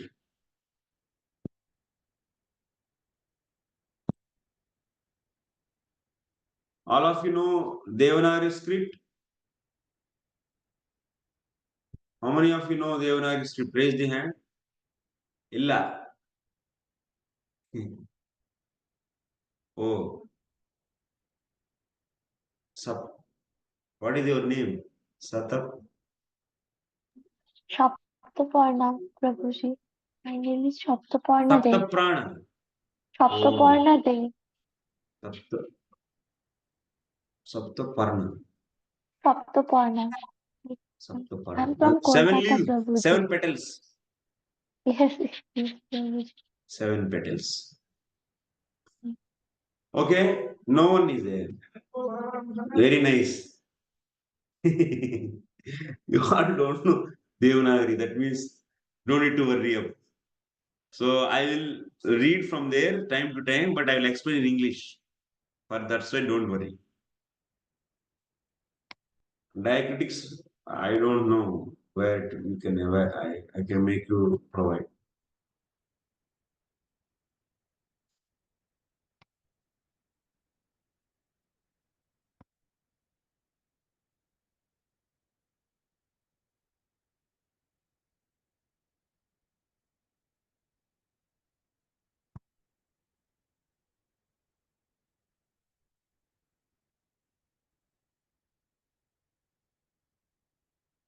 This is Akila Rasamrutamurti Prasrumara Ruchi Rugda Tara Kapilaha Kalita Shyamala Lalito Radha Preyan Vidurjayati. This is the first sloka written by Srila Rupa Goswami in Bhakti Rasamrita Sindhu. Prabhupada took something from this also. Prabhupada is writing now in the first and foremost what he is saying. I am paying my obeisances to Krishna. Krishna, who is Krishna? He is a reservoir of all the mellows. That is being said by this word Akila Rasamrita Murti. Krishna is what? Akila Rasamrita Murti. Akila Rasa means Amrita Murti means Murti means reservoir. Reservoir of rasas. Amrita rasas. That means nectarian rasas. Akila means all. Krishna is the reservoir of all the nectarian rasas. And he is surrounded by Tara, Taraka, Palika, Kalita, Shyamala, Lalita, Radha. These are the different names of the gopis. And he is always surrounded by all of these. And he is enjoying with them. And that Krishna may be glorious. He should be glorious. Like that, we are saying Jai to him in this first sloka. So Srila Prabhupada, based upon that, he wrote his first paragraph of introduction. The Taraka, Palika, Shyamala, Lalita. These are all always surrounding him. Okay, thank you very much. We will be continuing remaining thing on Monday. You have 2 days. So you keep on hearing once again if you have time the lecture and understand what is the purpose of studying the Nectar of Devotion book. This has to be clear. You read the preface again and understand, make your own points for the studying the Nectar of Devotion. What is the purpose of studying Nectar of Devotion? It should be clear for you. It should be deep in your heart. Then you will be feeling enthusiasm to study further. I don't know how much I have explained, but you read again, once again. If you need, you can hear back. Any questions?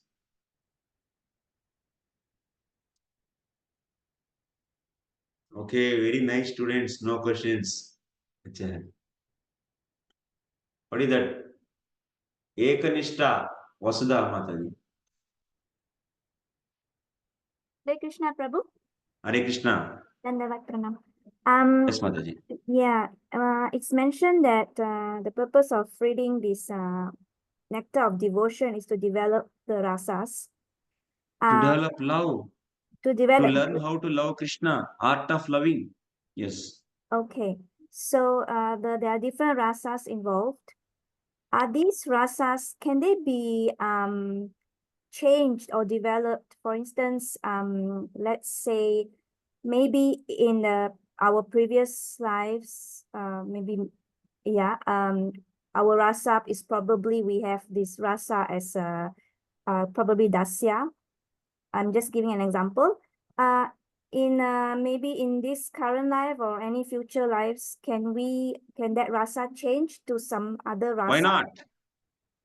So one who is in the Vaikuntha, if we get the association of Narada Muni like Narada Muni and some devotee who has a higher rasa, so he can develop and he can go to the higher planets. So depends upon the association. association of devotees. So we got the highest rasa, that is a Ujjvala Nila Mani. Ujjvala Nila Mani means conjugal love is the highest rasa. In that also Manjari Bhava is the highest. So we got, you don't need to go anywhere else. Thank you, Prabhu, for your answer. Target is set for us by Rupa Goswami. We want to become Rupanugas or not? Yes. That means we want to serve the Manjari. Okay. We'll try. For us, destination is fixed already. Because we came in contact with these devotees by the mercy of Srila Prabhupada. By the mercy of Srila Prabhupada, we came in contact with Rupa Goswami. Rupa Goswami is doing service like that, and we want to become servant of him. And someone came into the Sri Vaishnava, then he will become servants in Vaikuntha, and they will become Kainkarya. They will be getting the Kainkarya. And someone who connected with the Ramanand Sampradaya and they want to serve the Rama. And they want to follow the footsteps of Hanuman or Lakshmana and so and so. They have different relationships. And every relationship is mellow, is having so much spiritual taste. And they are satisfied with that. But by the strong influence of any powerful devotee of the higher rasa, they may change or they may not change. Okay. Yes, thank you, Prabhu. Any further questions? Thank you very much. Hare Krishna. No questions, so Hare Krishna. Hare Krishna. Prabhu. Marichi Thank Prabhu. you. Hare Krishna. Oh, Marichi, Rishi. Hare Krishna, Prabhu. Sorry, just we are over time, Prabhu, but I couldn't understand. You mentioned that Srila Rupa Goswami have a particular rasa or about serving the manjari. This part I couldn't understand because when someone following Srila Rupa Goswami footsteps, still he can be engaged in any of the 5 rasas, isn't it? Not a particular rasa, depends of the rasa that he will develop or the relationship with the Lord. If you can clarify this, I couldn't understand. Thank you. Rupa Goswami is explaining 5 rasas, but he is saying one should select the Kamanuga. That means Raganuga Bhakti also what? Kamanuga Raganuga Bhakti one should practice. He describes all the varieties, but he recommends, he strongly says, not recommends. So Raganuga Bhakti is 2 types. Kamanuga Raganuga Bhakti, Sambandhanuga Raganuga Bhakti. In future classes you will be understanding. Okay? We want to serve the conjugal love. Lord in the conjugal relationship. And even that is also having the conjugal love is also varieties, many gopis, manjaris. So like that various types of gopis also there. In that also we are going to study further. That not in this book. That is being explained in the Ujjvala Neelamani in the higher, in another book actually. Advanced book. That is advanced to this book also. Which is also written by Rupa Goswami. Now we have to understand how to begin our bhakti, that is sadhana bhakti. That is being explained extensively in this 19 chapters. And remaining bhava and prema bhakti are very little bit are explained. Okay? Everything will be clarified gradually, step by step. Thank you. Any questions? Thank you very much. Hare Krishna. Hare Krishna, Prabhu. Vancha kalpatarubhyascha Vancha kripa kalpatarubhyascha sindhubhyevacha kripa patitanam sindhubhyevacha pavanebhyo vaishnavebhyo namo namah. Anant Kodi Vaishnav Bhakta Vrinda ki jai, Srila Prabhupada ki jai. Jai. Jai Gaur Premanandi. Hare Bol. Stand nicely, do your devotional service perfectly and strictly. Hare Krishna. So Hare we'll Krishna. meet Hare on Monday. Krishna. Thank you so much. Hare Krishna, Hare Prabhu. Krishna. I'm leaving. Hare Krishna. Hare Krishna, bro. Hare Thank you. Krishna. Thank you, Hare Prabhu. Krishna.